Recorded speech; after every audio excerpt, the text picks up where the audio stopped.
Shalom and good evening. This is TV7 Israel News broadcast to you from Jerusalem. And in today's top stories, significant progress has been made in ongoing negotiations to reach a hostage release deal in exchange for far-reaching Israeli concessions.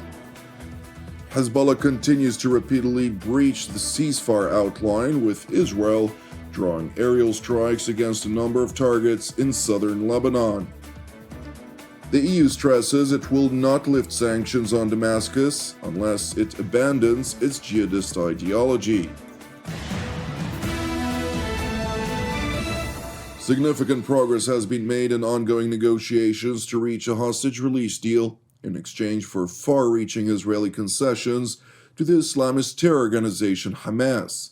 Speaking alongside Danish Foreign Minister Lars Rasmussen in Jerusalem, Israeli Foreign Minister Gideon Saar said that Israel had accepted the latest outline put forth by the Americans, Qataris, and Egyptians in Doha. We also discussed a possible hostage deal. I told the minister that progress was made. We see some progress in the negotiations. Israel wants a hostage deal. Israel is working with our American friends in order to achieve a hostage deal, and soon we will know whether the other side wants the same thing. The Danish top diplomat, for his part, stressed Copenhagen's hope to see a hostage release deal realized in the near future, while underscoring further that Denmark remains convinced that a two-state solution to the Israeli-Palestinian conflict remains the only viable path to peace. So we continue to call for the immediate release of all hostages, including the Danish-Israeli hostage, still held by the terrorist organization of Hamas in Gaza. And as I just said, Israel has a right to defend itself. This right, however, of course, must be exercised in line with international law. And as we discussed, I must say that we are concerned about the number of civilians killed, the lack of humanitarian access, and the long-term consequences in Gaza.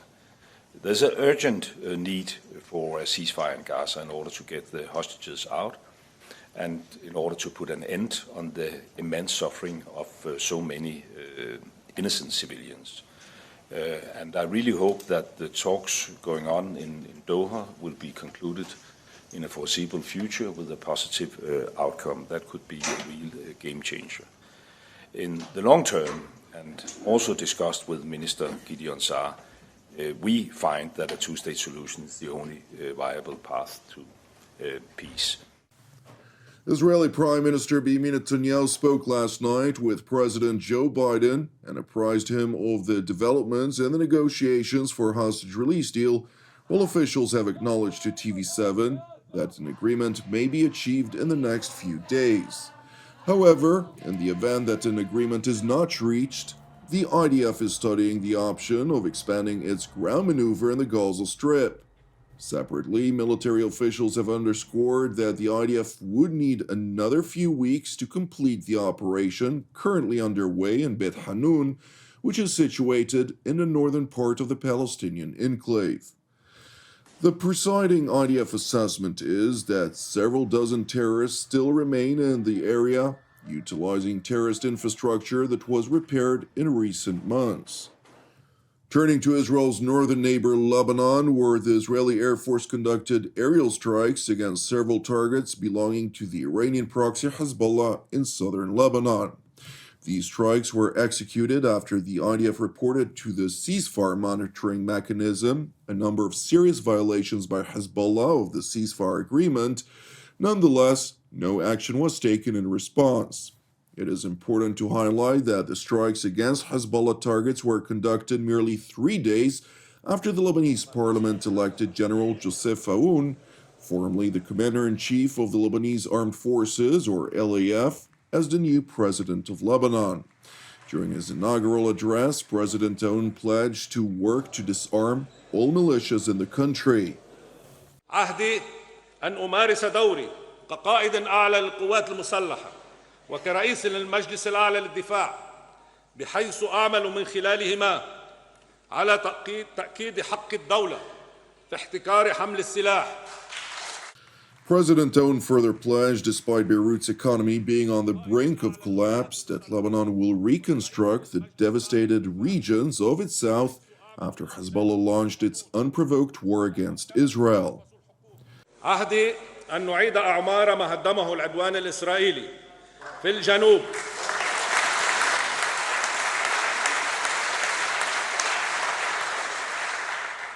والبقاع والضاحية وجميع أنحاء لبنان. While stressing Beirut's intentions to revitalize its relations with the Sunni Arab world, President Aoun also stressed his hopes for renewed understandings with Damascus under the new leadership of the new Turkish-backed jihadist ruler Abu Muhammad al-Julani. لدينا فرصة تاريخية لبدء حوار جدي وندي مع الدولة السورية بهدف معالجة كافة المسائل العالقة بيننا لا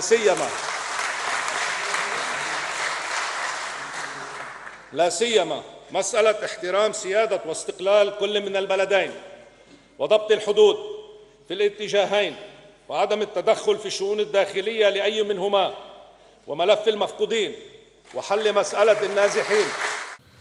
Following President Aoun's address in Beirut, Lebanon's caretaker Prime Minister Najib Mikati traveled to Damascus for a meeting with Abu Muhammad al-Julani, during the course of which they both stressed a commitment to prevent Hezbollah's smuggling of weaponry via the Lebanese-Syrian border. وأيضا تحدثنا عن بعض المشاكل العالقة كالحدود اللبنانية ومسائل التهريب والودائع السورية في البنوك اللبنانية أيضا، واتفقنا أن يكون هناك لجان مختصة لكي تقوم على دراسة هذا الوضع بشكل مفصل. كذلك تطرقنا إلى الوضع على الحدود البرية بين البلدين وضرورة تعزيز الإجراءات المتبادلة والمشتركة أيضا لحماية أمن البلدين وسيادتهما ومنع أي أعمال تسيء إليهما وإلى أمنهما واستقرارها. It is important to stress that while the new de facto leader of Damascus, who maintains ties to Al-Qaeda, is working extensively to consolidate his power with the support of Turkey and Qatar, the main objective of the new interim regime is to remove Western sanctions which prevent aspirations by Ankara and Doha to start reconstructing Syria. Nevertheless, neither the United States nor the European Union, for that matter, are eager to relinquish their most effective lever to ensure that Syria does not fall into the abyss of the jihadist regime, while demanding that minorities will be included in the new leadership in Damascus. What we start from is, of course, those sanctions that are hindering the build-up of a country.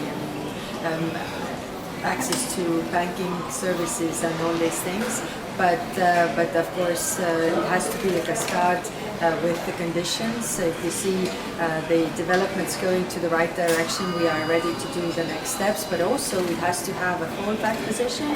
If we see that it's not going to the right direction, then we can also move back on this. Well, first, of course, is the inclusivity of the government and really the process in this regard. We know in Syria there are a lot of different groups, so it has to include all those groups. We also want to see no radicalization. We want to see inclusiveness of women also in the process. So these are the things that we are going to discuss.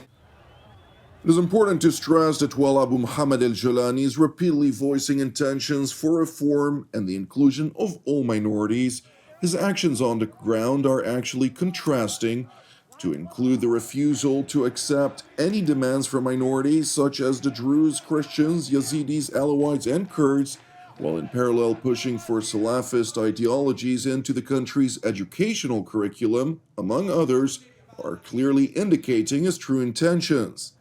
Meanwhile, as Turkey pushes to consolidate the new regime's hold over Damascus, it highlighted that it would discuss its interests with the incoming Trump administration, as it also aims to ensure Ankara's own national security interests in Syria.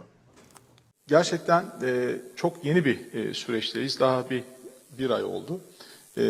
Ama tabii ki bunu gözden geçiriyoruz. Oradaki varlığımızın artık farklı bir boyuta evrilmesi gerekecek. İnşallah her şey yolunda giderse.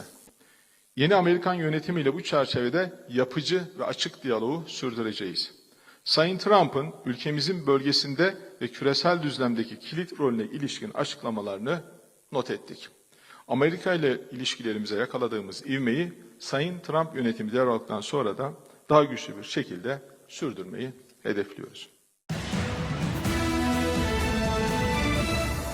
Thank you for watching TV7 Israel News. I hope you all had a blessed transition into 2025, and with that, I would like to belatedly relay to all of you my personal best wishes, and once again, highlight that we could not have produced all of our productions during the course of 2024 without your support and prayers. I'm Jonathan Hessen. Keep praying for the peace of Jerusalem and salvation of Israel. And God willing, we will see you tomorrow for more updates from TV7 Israel News. Until then, shalom from Jerusalem.